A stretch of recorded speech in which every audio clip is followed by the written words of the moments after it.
So hello once again to New Junction. Now as you know, I've been spending the last couple of months solidly laying track, and it's all but laid bar one or two pieces. The layout has two formats. It has the roundy garage mode and it has the extended exhibition mode. So before I can go any further, I have to prepare the layout for an exhibition. So I have hired a local church hall to put the layout up in its full glory, and I have a week to do it, a week to prepare for that. Wish me luck.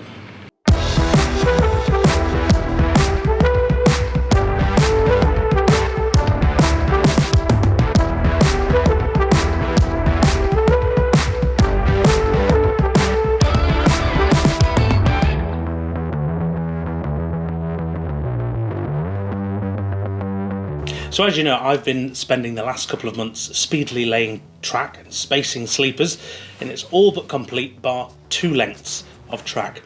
Now, if this were just a home layout, I would now look at track detailing, some of the scenery, moulding the hills, etc., and getting on with the ballasting.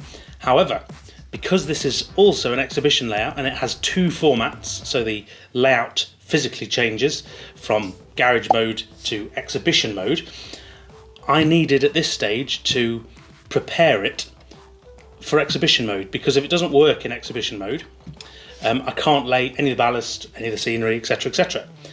So, as I said in the intro, I've hired a local church hall, so I thought let's have a dummy run and put it together, take it apart, move it and put it together in its exhibition format, which was a good idea at the time, but now I'm looking at a new extended jobs list, which is what I'm bringing you today, is how I get this layout ready to be packed up and moved out into a new building completely, and to be put back together in a completely new format. So, let's get on.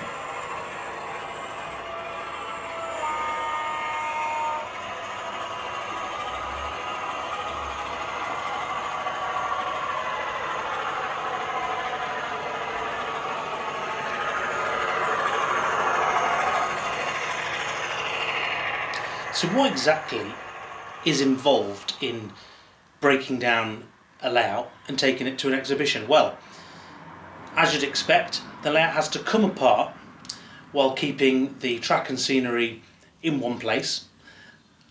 And in theory, you have to be able to transport the layout, set it back up. It all has to run pretty much on the spot, only to be broken down a couple of days later and returned to storage or a club room, etc. The biggest task is quite easily the separating of the tracks, the rails. So as you can see, I've brought you closer to a layout join. And by changing the camera angle to a raised position, you can clearly see the baseboard join underneath the tracks, which are yet to be cut, amongst all my nice sleeper spacing, I should add.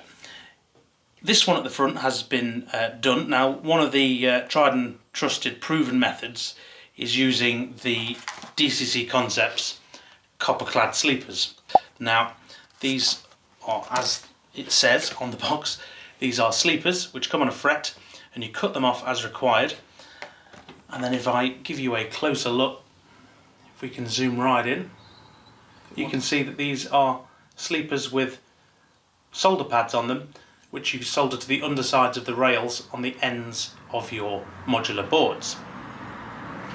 So with a little preparation, I will now, using a 1mm drill track pin holes in all the outer edges of these sleepers. Now, the purpose of which, although it goes against all my nice sleeper spacing, the purpose of which is that the end sleeper on a modular board, if you knock it about when you're travelling, the rails don't move at all because they are fixed to this sleeper. The colour is easily disguised because with a bit of concrete paint you paint over them. Now, you won't get over the fact that they are different shapes to the Pico concrete sleepers. However, that is a trade-off of having an exhibition layout. And believe me, if you're looking at these bits over anything else on the layout when it's at exhibition, I've done something else wrong. So, I think we should get on with installing these three. So as you'd imagine, the first step is to break off enough from the initial fret. Now I'll need 6, 1 on each side of the 3 lines, and you can literally snap these off, and then when it comes down to the individual ones, I like to use a pair of very rusty pliers. Clamp them on, and then one by one take them off. Now I wasn't joking, these really are a pair of rusty pliers. And as you can see, very easy.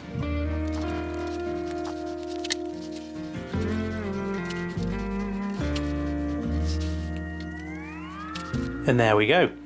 This is how I'll look when they're all in. But for now I need to dig out the Dremel.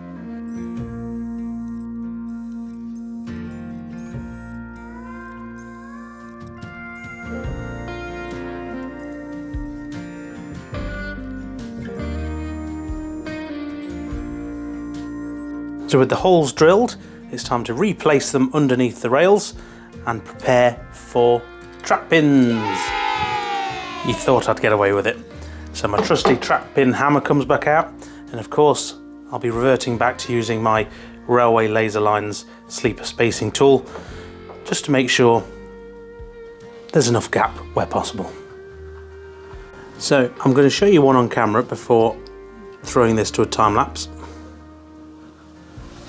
By placing one under the sleeper and the second under this rail, sorry, not sleeper. And then you could do it by eye. However, I'll feel better after spending so much time sleeper spacing by putting the tool in and just making sure it's roughly around where it needs to be. So if that one's there, they may be a bit closer, but then I'm just going to try and do it by eye as well.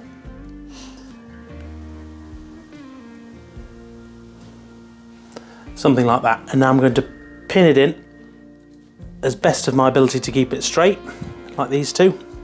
And then I'm going to carry on, and then we'll come to the soldering. So, see me in a second.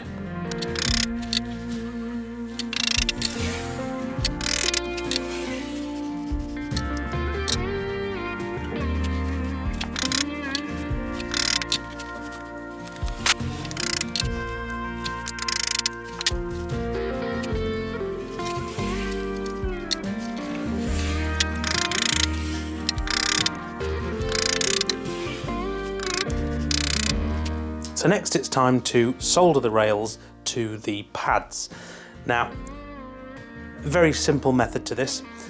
The trick is to take your soldering iron end and actually place it just on the pad of one of the sleepers, and so it heats that up as well as the solder which you'll be placing into it. Now that's a very good tip I learnt from work as we build so many layouts, and it just makes the whole process very easy because the solder then slips underneath the rail because the rail is technically still cool, and then builds up a small mound to then touch the rail. So, very simple. Time to stop putting it off and get on.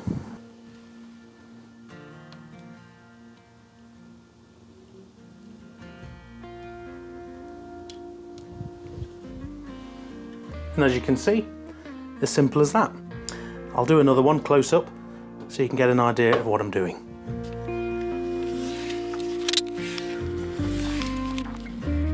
One top tip I did learn is if you're soldering onto the pad and you get a sort of ball of solder and it decides it wants to be difficult and not actually run under the rail, a very neat trick I learnt is to use DCC Concepts liquid flux. Now, I use a small screwdriver, dip it in, place it on the opposite side to I'm soldering. You get a tiny bit of flux on the pad underneath the rail. You reheat the ball of solder and it just slips underneath. Easy as pie. Great stuff. Right, now this is done, before we come around to actually cutting the rails with the Dremel, it's worth just making sure that your solder doesn't foul on any of the wheel flanges. So it's a case of literally taking a piece of rolling stock and making sure it doesn't bump up. In particular, if you've got older rolling stock, which tended to have larger flanges on its wheels, they're the ones I would use to do this, because they're the ones likely to bump up slightly raised bits of solder. But in this case, these are all fine. And now it's time to do the really fun bit, get the Dremel out and cut these rails. So many of you at home will know what a Dremel is. However, some Dremels don't come with this attachment, which is a extendable end to it. Now, this Dremel in its entirety I think cost £30 from Amazon originally, and it's worth its weight in gold just for this attachment. Now, most people, when using a Dremel, you see you've got the big body here, trying to get a straight cut, the body will get in the way. However, this tool allows you to cut absolutely vertically, straight down on the track, which is very handy, because you don't want wonky edges where possible. So, before we get on with the cutting, it's always worth following the track round. So all these sleeper space tracks are glued down, or the sleepers are glued down. Now the rails, before we cut them, it's worth taking a pair of pliers and butting them up to the next piece of track. So for example, these have got all points at the end of them. So I'm going to squidge up the gaps ever so slightly, just so as I cut, if I make a mistake, I can then pull the rail back and I've saved the join. Obviously you still have to have gaps, because come the summer, it's obviously winter now as I'm doing this, the rails will expand, so there's always got to be a gap, and there will be a gap, but it just gives you that peace of mind. And it's easy enough, if you butt them up, pull them back out, to sand the ends down, file the ends down, going forward. So I'm going to stop putting this off and I'm going to cut the rails.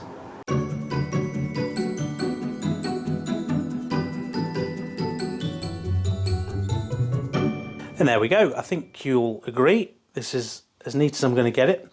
The lines are vertical. I have I did nudge ever so slightly on this one. However, again, it's still, we're talking a mil gap here. The wheels will have no trouble going over that whatsoever. And once again, taking my PCA tanker, if I can put it on the track. What we're aiming for is for it to be running almost the same. There may be a clickety-clack in the middle, but as you can see, that first one's absolutely fine, as is that one. Don't want any rolling resistance whatsoever. Tiny bit on that one, but that's the rail where I went a bit nuts. So the next job, once this board is apart for these gaps, is to get the file on them and just chamfer the edge inward ever so slightly, just so if a flange decides to lift up, it will be captured by the opposing side and brought back into line. Only ever so slightly, to take the burrs off the rails. Right, all that's next to do is every other join on the layout. Wish me luck.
And so there we are, the simple process needed to turn a normal roundy layout into an exhibition layout or portable layout. So cutting the tracks the way I have done today is a good way should you wish to ever move a layout in the future or exhibit a layout in the future.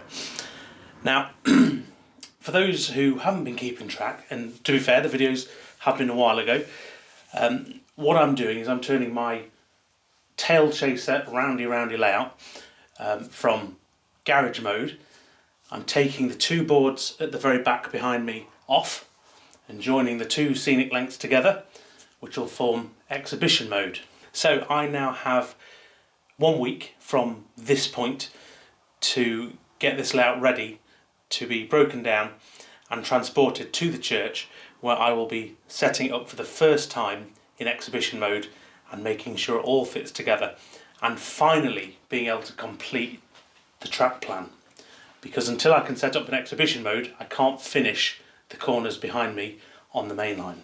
And as ever, I'd like to say a big thank you to the channel members and patrons without whom I wouldn't be able to hire the church. I've been saving away your contributions, and I thought I'll put them to good use for the layout and for the channel, and here we are. So a big thank you once again to all the channel patrons and members. And of course, if you'd like to see the exhibition mode first, everyone will get to see it, but if you'd like to see it first, feel free to have a look on my Patreon page. Link is in the description. Right, I'm putting another job off, which is tidying up this layout. So I'm going to leave you now and say thank you very much for watching. As ever, I'm going to tidy up this layout and get it ready for moving.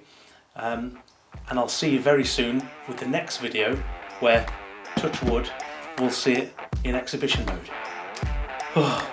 Wish me luck.